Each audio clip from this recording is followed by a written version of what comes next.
नमस्कार दोस्तों, स्वागत है आपका स्टडी फॉर सिविल सर्विसेज में। यूपीएसआई का एग्जाम आने वाला है 12 नवंबर से लेके, उसी के लिए ये मोस्ट एक्सपेक्टेड क्वेश्चन की सीरीज चालू कर रहे हैं। वीडियो को ज्यादा से ज्यादा लाइक करिएगा और प्लस डेली 80 क्वेश्चन जो हम फ्री क्विज में करवा रहे थे वो लगातार बढ़ते जा रहे हैं।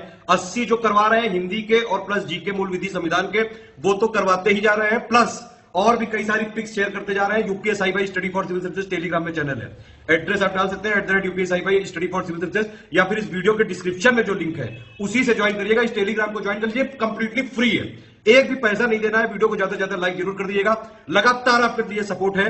लास्ट के 10 दिनों में लगातार इंपॉर्टेंट पिक्स और प्लस हिंदी, जो हिंदी 40 नंबर की आएगी यूपीएसआई वाली, उस पे फोकस करके 1 तो 40 की क्विज चल रही है, प्लस उसके अलावा पूरे दिन भर आप अपडेट देखते रहिए। इस चैनल पे फ्री वाला चैनल है एकदम, कई सारे अपडेट देते जाएंगे, जो कि लास्ट के 8-9 दिन में मोस्ट एक्सपेक्टेड चीज है, जो आप पढ़ लो।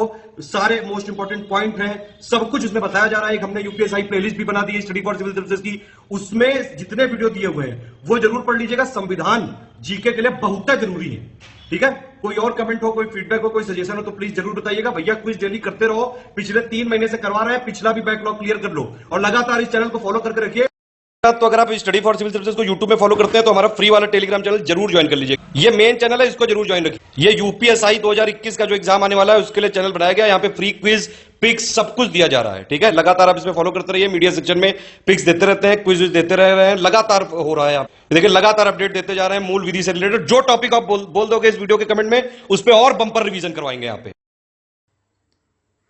दोस्तों यूपीएसआई के एग्जाम के लिए क्विजेज हमारी लगातार चल रही थी और इसका जो ये वीडियो है आप देखने जा रहे हैं। क्वेश्चन नंबर 41 जो है ये पूछ रहा है आपसे कि अधिकृत रूप से स्वतंत्रता की घोषणा करते हुए भारतीय राष्ट्रीय कांग्रेस ने कौन सी तारीख को स्वतंत्रता दिवस घोषित किया था। ये कौन सी तारीख थी? 26 जनवरी 1930 की थी या 15 अगस्त 1947 की थी? तो ऊपर वाला ही सही है। लाहौर अधिवेशन होता है, उसके बाद उसी में ये डिक्लेयर होता है कि अब 26 जनवरी को 1930 की जो डेट है उस पर स्वतंत्रता दिवस को सेलिब्रेट करेंगे। बाद में यही गणतंत्र दिवस की तारीख बन जाती। इसके बाद 42 को देखते हैं, इसमें से कौन सा विषय संघ सूची का हिस्सा है? तो राज्य की सुरक्षा से संबंधित निवारक, नजरबंदी, रेल सेवा, विवाह और तलाक, कैदियों को एक जेल से दूसरी जेल में ट्रांसफर करना, इसमें से कौन सा होगा? तो 42 का बी वाला हो जाएगा, रेल सेवा। ये क्या है? संघ सूची का विषय। 43 को देखिए, कहा गया कि राष्ट्रीय आपदा प्रबंधन प्राधिकरण का अध्यक्ष कौन होता है? प्रधानमंत्री होता है, नीति आयोग का उपाध्यक्ष होता है, गृह मंत्री होता है या फिर राष्ट्रपति होता है? यहाँ महान्यायवादी दिया हुआ है, कोई बात नहीं, तो आप बताएं। 43 का करेक्ट आंसर ए हो जाएगा, प्रधानमंत्री होता है। आपदा प्रबंधन प्राधिकरण का अध्यक्ष जो है वो प्रधानमंत्री होता है। इसके बाद 44 को देखते हैं, हर राज्य का सर्वोच्च रैंकिंग भारतीय वन सेवा अधिकारी होता है। ये कौन होता है? वन संरक्षक होता है, वन सेवा प्रमुख होता है, प्रभागीय वन अधिकारी होता है या प्रधान मुख्य वन संरक्षक होता है? इसमें से जो ऑप्शन दिए हैं आप बताएं। देखिए इसका बी हो जाएगा, वन सेवा प्रमुख होता है। इसके बाद नेक्स्ट 45 में कहा गया कि रैयतवाड़ी भूमि राजस्व प्रणाली का संस्थापक होने का श्रेय किसको दिया जाता है? अब इसमें जो शासकों के और व्यक्तियों के नाम दे रखे हैं आप देखें, और इसका जो करेक्ट आंसर है वो इसमें से आप देख लीजिए, पहले ए वाला हो जाएगा, टोडरमल, ठीक है, टोडरमल।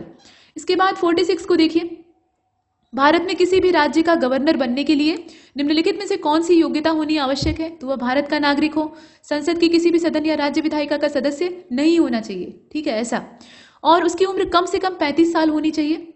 उपर्युक्त सभी, आप बताएं इसमें से कौन सा होगा? और 46 का जो करेक्ट आंसर है वो डी हो जाएगा, उपर्युक्त सभी। इसके बाद अगले वाले को देखते हैं 47। कहा जा रहा है कि संयुक्त राष्ट्र की एक अंतर्राष्ट्रीय मानव अधिकार संधि कौन सी है जिसका उद्देश्य है दिव्यांग व्यक्तियों के अधिकारों की रक्षा करना? दिव्यांग व्यक्तियों के अधिकारों की रक्षा करना, तो ये कौन सी है? इसमें से अगर आप देखें तो विकलांगों के लिए जो अधिकारों पर संधि पत्र है वही आएगा। नाम से इसमें पहचाना जा सकता है, ज्यादा समस्या नहीं है। अगर मानवाधिकार की बात होती तो एमनेस्टी की बात करते, लेकिन ऐसा है नहीं।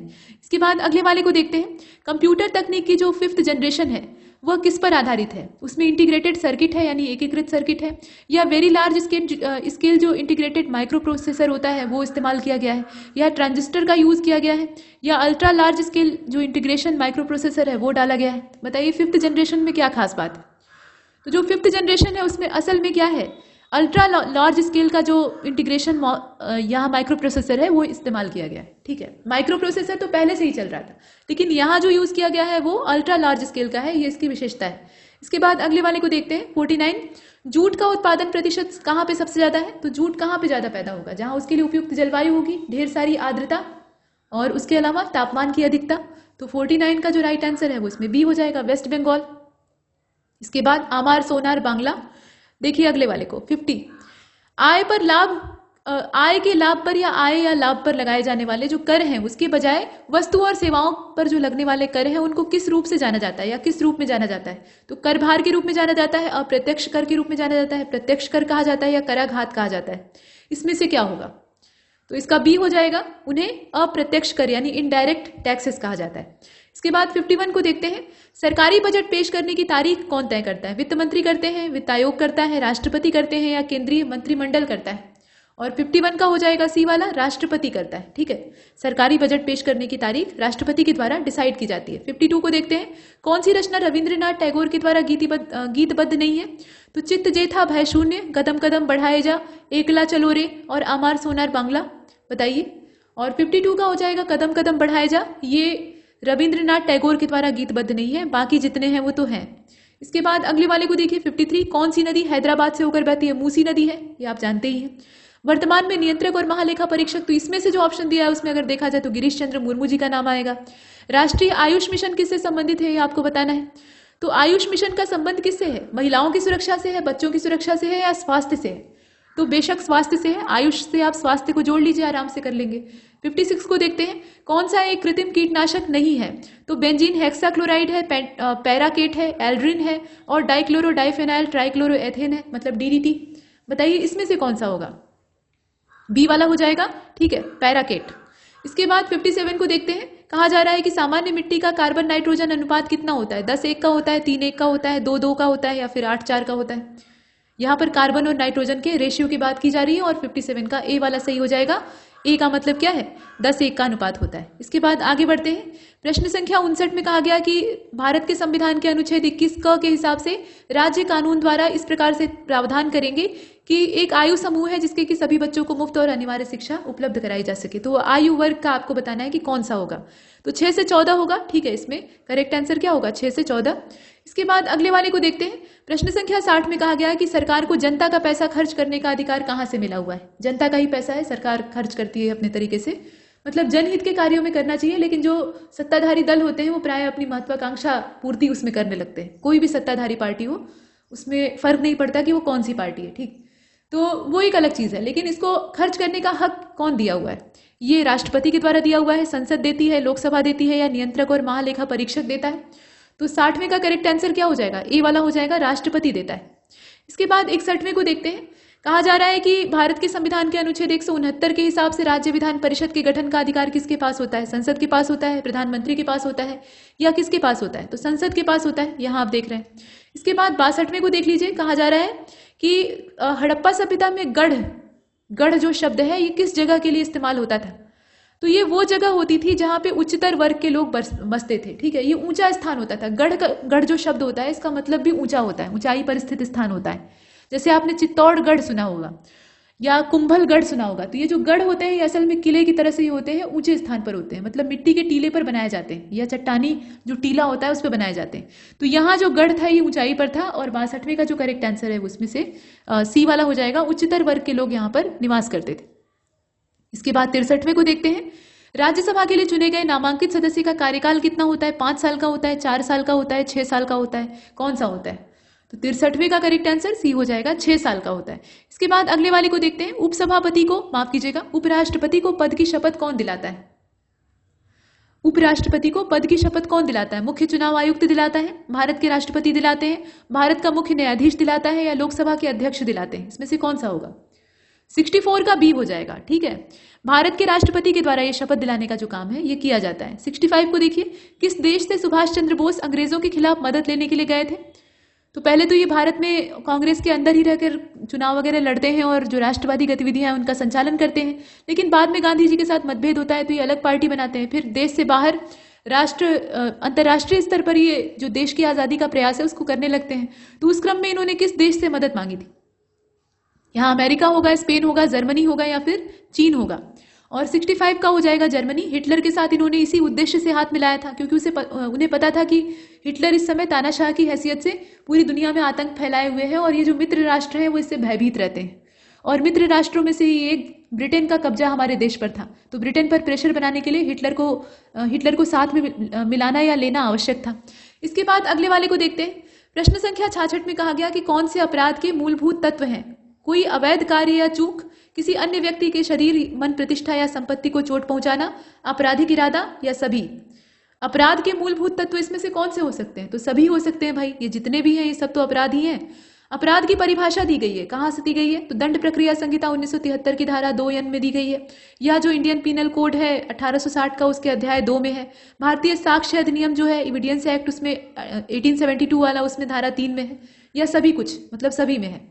तो अपराध की परिभाषा अगर देखा जाए तो इसमें से ए वाला हो जाएगा, दंड प्रक्रिया संहिता जो 1973 वाली है, यहाँ आप देखिए, उसमें इसको स्पष्ट तौर पे वर्गीकृत किया गया है। इसके बाद 68वें को देखते हैं। भारतीय दंड संहिता की धारा 53 में किस विषय से इसका संबंध था, आपको ये बताना है। इसमें आप देख लीजिए, और इसका जो करेक्ट आंसर है, यहाँ पर सामान्य अपवाद है, दंड है, आपराधिक साजिश है और बहकाव है। तो करेक्ट आंसर क्या हो जाएगा 68 का? इसका हो जाएगा बी वाला, दंड। ठीक है, इसके बाद अगले वाले को देखते हैं, 69वें को। कहा जा रहा है कि भारतीय दंड संहिता प्रवृत्त हुई थी, कब प्रवृत्त हुई थी? तो इसका जो करेक्ट आंसर है 69वें का, वो इसमें डी वाला हो जाएगा। ठीक है, डी का मतलब क्या है? 1 जनवरी 1862 में। इसके बाद अगले वाले को देखते हैं। भारतीय दंड संहिता की धारा 34 का जो प्रसिद्ध वाद है वो किससे संबंधित है? रंग बनाम गोविंदा से है, बारिंद्र कुमार घोष बनाम इम्परर से है, या मैकनॉटन वाद है? इसमें से कौन सा होगा? तो इसका करेक्ट आंसर बी वाला हो जाएगा। ठीक है, बी का मतलब क्या है? बारिंद्र कुमार घोष बनाम इम्परर। इसके बाद अगले वाले को देखिए। प्रश्न संख्या 71 में कहा गया कि भारतीय दंड संहिता के अधीन कितने प्रकार के दंडों की व्यवस्था है? तो 71 का करेक्ट आंसर, इसमें से आप देखिए, पहले जो दंडों की संख्या दी है 5 होगा। ठीक है, 5, टोटल 5। इसके बाद अगले वाले को देखते हैं। 72 में कहा गया कि दुष्प्रेरण अपराध किया जा सकता है, किसके द्वारा किया जा सकता है? षड्यंत्र के द्वारा किया जा सकता है, धमकी के द्वारा, प्रयत्न के द्वारा या तैयारी के द्वारा। तो 72 का करेक्ट आंसर क्या होगा? प्रयत्न के द्वारा। प्रयत्न करेंगे तभी तो करेंगे ये प्रयास। इसके बाद अगले वाले को देखते हैं। 73, भारतीय दंड संहिता के किस प्रावधान में आपराधिक षड्यंत्र के लिए दंड दिया जाता है? वो प्रावधान कौन सा है? तो ये 73 का करेक्ट आंसर ए हो जाएगा, धारा 120 बी है। इसके बाद 74 को देखते हैं। एक जल्लाद जो कि मृत्युदंड निष्पादित करता है, वो किस आईपीसी की कौन सी धारा है जिससे कि आपराधिक दायित्व से मुक्त है? तो 96, 78, 80 और 88। हालांकि जो विक्टिम होता है, जैसे कि वो फांसी पर चढ़ा रहा होता है, उससे वो पहले माफी मांगता है कि मुझे माफ कर देना, ये मेरा कर्तव्य है, मैं ड्यूटी निभा रहा हूँ। ठीक, और उसे कोई आपराधिक मुकदमा नहीं चलाया जा सकता क्योंकि वो दंड देने का काम कर रहा है। और 74 का जो राइट आंसर है वो इसमें से बी वाला हो जाएगा। धारा 78 में ऐसा प्रावधान किया गया है। इसके बाद 75 को देखते हैं। पुलिस अधिनियम 1861 की धारा 7 का संबंध किससे है? तो आप इसमें देख सकते हैं, और 75 का जो राइट आंसर है वो बी हो जाएगा। बी का मतलब क्या है? विभागीय कार्यवाही से है। नेक्स्ट 76 में कहा जा रहा है कि पुलिस बल के किसी सदस्य द्वारा त्यागपत्र देने की पूर्व सूचना किसको दी जाती है? मतलब कितने समय पहले दी जाती है, ये पूछा जा रहा है। कितने समय पहले आपको इन्फॉर्म करना होगा, उसके बाद आप रिजाइन कर सकते हैं। तो 1 महीने पहले, 2 महीने पहले, 4 महीने और 6 महीने। और 76 का जो करेक्ट आंसर है वो इसमें बी हो जाएगा। ठीक है, 2 महीने पहले सूचना देनी पड़ती है। इसके बाद 77 को देखिए। आत्मरक्षा का अधिकार किसको है? सभी को है। ठीक है, दूसरे के शरीर की प्रतिरक्षा, चोरी और लूट के खिलाफ जो प्रतिरक्षा है वो सब, शरीर के अपराध से प्रतिरक्षा, मतलब शरीर के प्रति कोई अपराध हो रहा है तो उसके खिलाफ प्रतिरक्षा, इन सभी में। इसके बाद अगले वाले को देखते हैं। प्रश्न संख्या 78 में कहा गया कि एक प्राइवेट व्यक्ति किसी व्यक्ति को कब गिरफ्तार कर सकता है? जब उसकी उपस्थिति में असंज्ञेय अपराध करता है, उसकी उपस्थिति में संज्ञेय और गैर जमानती अपराध करता है, उसकी उपस्थिति में जमानती अपराध करता है, या इसमें से कुछ नहीं। तो 78 का करेक्ट आंसर क्या हो जाएगा? बी वाला, उसकी उपस्थिति में संज्ञेय और गैर जमानती अपराध करता है, जो संगीन अपराध कहे जाते हैं, वो इसी श्रेणी में आते हैं। तो ऐसी कंडीशन में एक प्राइवेट व्यक्ति भी किसी आदमी को गिरफ्तार कर सकता है। इसके बाद अगले वाले को देखते हैं। 79, सद्भाव शब्द परिभाषित है कहाँ पे? इंडियन पीनल कोड में ये कहाँ दिखता है? तो 79 में डी हो जाएगा। डी का मतलब ये है कि धारा 52 में ऐसा कहा गया है। इसके बाद अगले प्रश्न यानी 80 को देखते हैं। किस मामले में आत्मरक्षा का अधिकार उपलब्ध नहीं होता है? तो जंगम संपत्ति जो होती है, यानी चलायमान संपत्ति की रक्षा में, आपराधिक अतिचार को रोकने के लिए, लोक सेवक द्वारा किए गए कार्य में, या उपर्युक्त सभी में। तो 80 का करेक्ट आंसर क्या होगा? लोक सेवक द्वारा किए हुए कार्य में आत्मरक्षा का अधिकार उपलब्ध नहीं होता है। और यहां तक हमने इसे कंप्लीट किया है। तब तक के लिए नमस्कार।